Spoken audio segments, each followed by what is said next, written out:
Hi everyone, welcome to another session of I Wonder. This little series I'm putting together, which is a look at the Christian faith in small sound bites. And my history has been one of being a scientist and one of needing to not park my brain at the door when it came to the claims of the Christian faith and what it says. Do these things actually stack up? And so that's kind of why I'm just putting this thing together. Last week we looked at the reasons that people reckon the Bible is reliable as a source of accurate information. And so check that one out if you haven't seen it. But today what I would like to look at is the issue of Jesus himself. Now last week we looked at how Jesus had a bunch of mates who he did life with for a while, and they came to reckon he was something pretty special. In fact, they believed that he was God with skin on, basically. And the question is, did Jesus think that about himself? I mean, these guys did, to the point where they actually were killed for their belief and their trust that Jesus was God with skin on. But did Jesus actually reckon that was true? Or was that just them in their own little wishful thinking world? And so if we go to the biographies of Jesus in the Bible, of which there are 4, which is kind of handy, it's really useful to look at some of the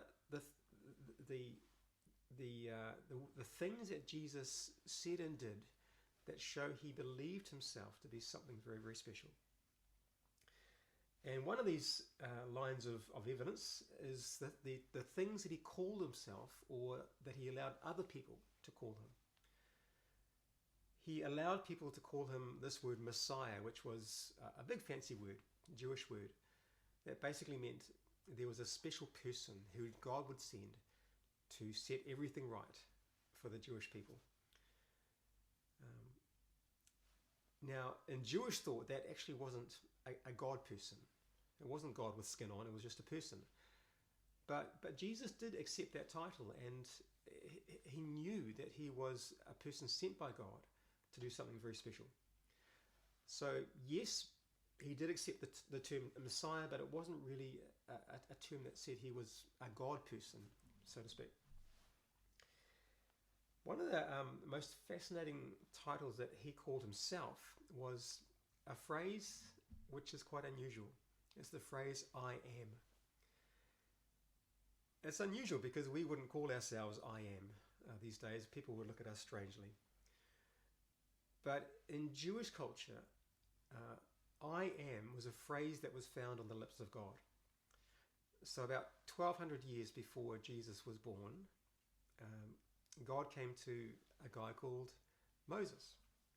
And he said to Moses, I am is sending you. So God made those 2 words almost like a name for himself.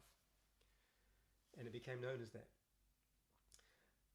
But at one point in one of the biographies in the Bible, Jesus says this, and he's talking to some Jews. He said, your father Abraham rejoiced at the thought of seeing my day. He saw it and was glad. You're not 50 years old yet, the Jews said to him. And you have seen Abraham? I tell you the truth, Jesus answered, before Abraham was born, I am. So that's a pretty amazing passage, because the people hearing him recognized that by saying those words, I am, Jesus was claiming to be at least 1200 years old, and in fact to share the same nature as God. And that's why they reacted the way that they did. Jesus calls himself, or accepts the title Son of God at different times. That's not actually as important as it sounds, because the Son of God could be said of a number of different things. But for Jesus, he kind of twisted it a bit and made it a bit different, because he spoke to God in a way that was very, very different to what other people spoke.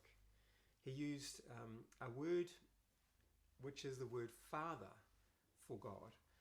And the Jews would sometimes use the word Father for God as well.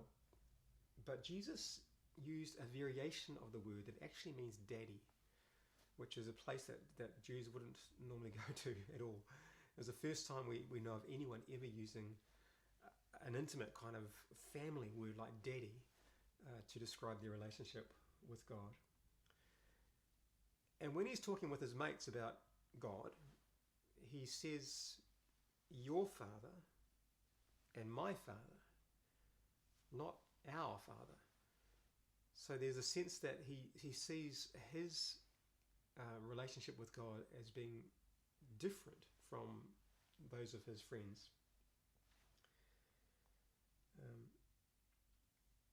One of his favourite terms was actually the phrase Son of Man. And Son of Man is, again, it sounds like the least important phrase. But it actually comes from the Old Testament, which was the first part of the Bible. And it's written by a bloke called Daniel. And Daniel describes a vision that God gives him. And this is what he says. In my vision at night I looked, and there before me was one like a son of man, coming with the clouds of heaven. He was given authority and glory and sovereign power. All peoples, nations, and people of every language worshipped him. His dominion is an everlasting dominion that will not pass away. His kingdom is one that will never be destroyed. So Jesus was taking this phrase, Son of Man, that Daniel said spoke about a divine being with an everlasting kingdom that will not finish, will not end. Yeah. Jesus also had a self-understanding of himself that he was connected with God in a unique way. He was actually kind of one with God. So at many different points through the things that he says, I am one unit with God. To worship Jesus is to worship God. To believe Jesus is to believe God. To love Jesus is to love God. He was sent from God. He has special knowledge from God. The things that he does because they're the things that God does. The claims that he made about his authority were the same claims that God would make. So he claimed to own the angels. He claimed that he would come to judge the world, all these sorts of things that only God can do. So he claimed to have a very special oneness with God. He also did things that only God can do. And that was things that in his culture were seen as God things. Forgiving sins. Only God could do that in Jewish understanding. Being worshipped. Only God could receive worship in Jewish understanding. Performing miracles and those sorts of things. So even the things he did were things that only God would do. Now, that's all well and good, I guess, but you know, it was a long time ago, and it was a different culture. How do we know, sitting here in Aotearoa, New Zealand, from 2,000 years later, that all these titles and phrases and things that he did actually carry this meaning that I've been talking about? Well, the best way that we can understand what he was meaning is to get the reactions of the people around him who were in that culture and in that time in history, who were hearing this stuff and would give the right understanding to it because they knew what it meant in their context, yeah? And we have reactions from people recorded in the biographies. So when Jesus said that he could forgive sins, the response of people around him was, why does this fellow talk like that? He's blaspheming. Who can forgive sins but God alone? When Jesus said he and the Father were one unit, the response was, we're going to kill you. Jesus said, I have shown you many great miracles from the Father. For which of these do you want to kill me?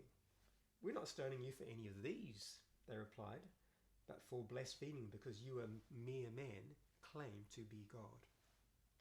Okay? When Jesus said that God was his Father in a way that was special and unique to anyone else, the response of those people around him was this. For this reason, the Jews tried all the harder to kill him. Not only was he breaking the Sabbath, but he was even calling God his own Father, making him himself equal with God.